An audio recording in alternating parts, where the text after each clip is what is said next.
Oh, hey y'all, how's it going? Fatty here, and today we're going to start off with some solo raids on day one. I'm going to show a couple mistakes that I made just so you guys get some tips and tricks on how to do a little better raids and stuff like that. So let's not waste any more of your time and just jump straight into it.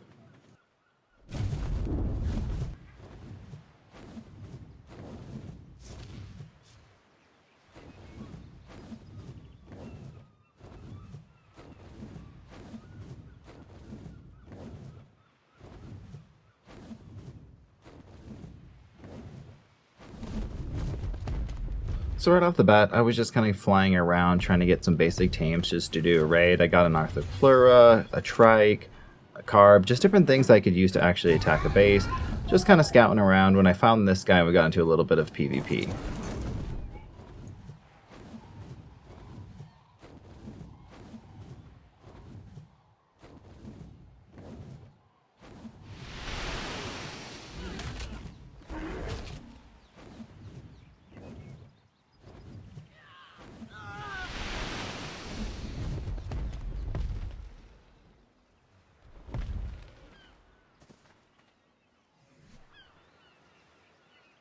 So while looking through his kit, he really didn't have anything that was incredibly useful, just a couple pieces of flak and resources and stuff like that. So he just seemed kind of like a new player, so I didn't really want to bother taking any of his kit, and there was already a raid that I had scouted previously.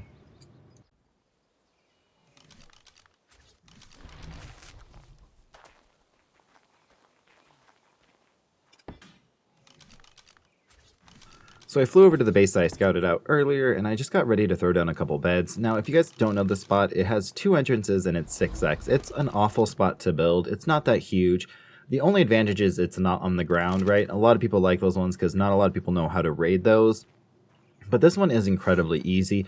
A lot of times you can soak it from the outside of it. You just kind of toss up a stego or, even a trike or something like that. So that was kind of my game plan. This side, which is harder to get into, only had, I think, 3 turrets on the outside of it. So I figured it would just be easy to kind of toss out a trike and just kind of do my best to soak what I could and then try to run it. I do try to do a run attempt at first, and it doesn't go super well.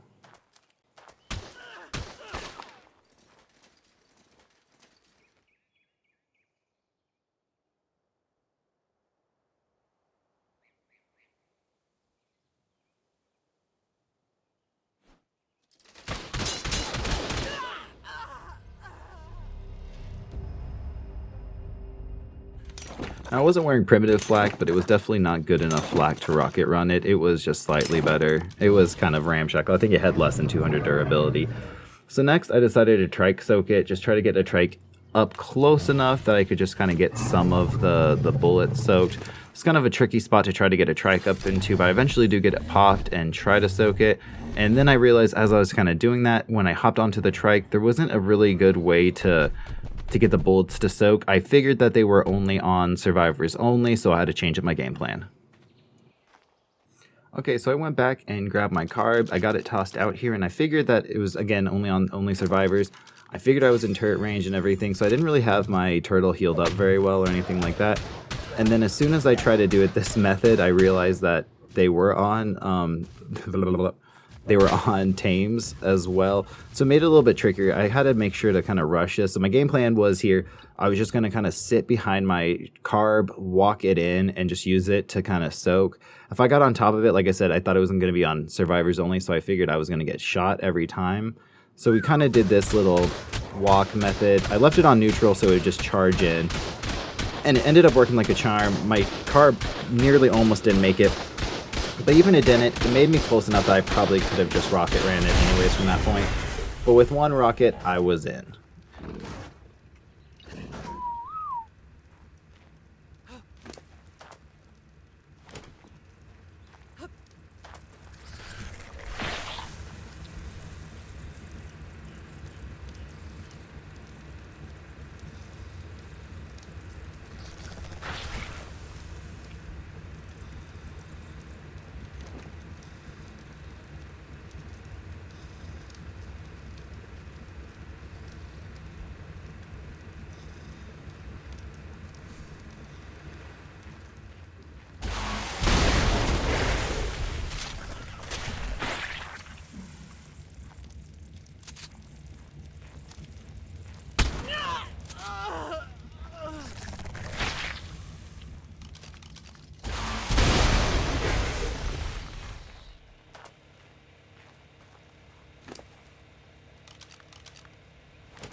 Now for raiding early game, this was some extremely good profit.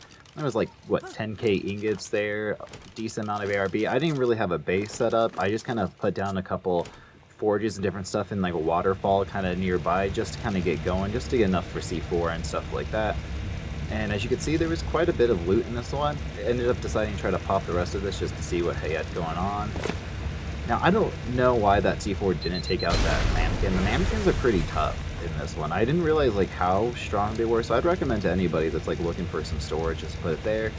Again, each one of these ingots had about, or each one of these forges had somewhere between like 400 or like 200k ingots. So between all those forges, it was good. Here, got a ton of good loot. I found a good carb saddle, stego saddle, definitely some nice little gear. A lot better flak than some of the flak that I had.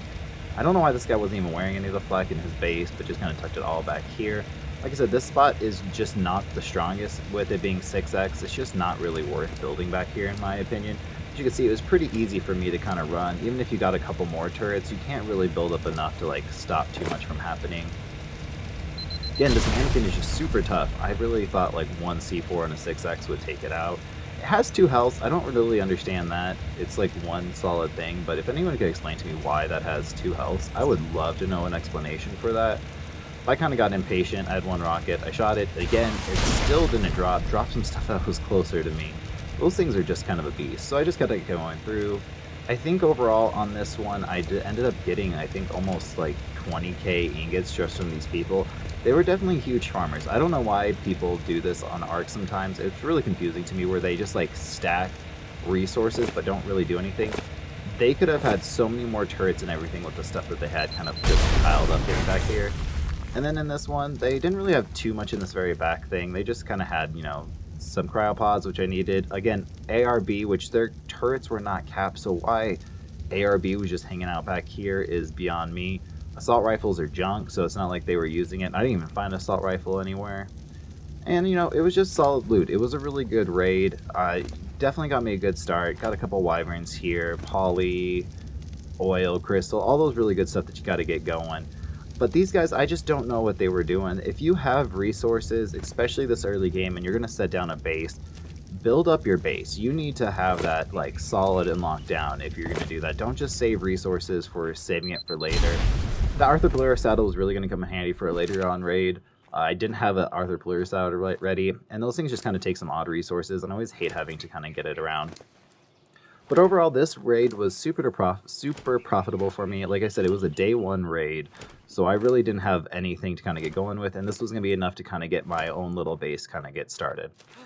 As always, guys, thank you so much for watching. If you haven't already, like, comment, and subscribe. We are so close. I think we are less than 50 people away from hitting 70k. So I'd really appreciate, help me out, help the channel out grow a little bit. And I will catch you guys in the next video. It's probably not going to be a couple PvP ones for a little bit. This was kind of the last little bit of footage that I had like back cataloged for PvP videos. The next few are probably going to be some resource guides. So let me know what kind of guide you wanted. I think I was going to go through and do how to find poly on like every different map, kind of categorize some of them together, like center, island, some of those ones that are very similar where it's like only penguins, there's nothing actually like super special to get it, and just kind of walk through some of those maps. Some of my highest videos I've realized lately are like how to get chitin and some basic resources, so I kind of want to go back through that series. So if you guys are interested in that, leave a comment down below what resource guide you guys want to see next, and I'll catch you guys in the next video. Peace.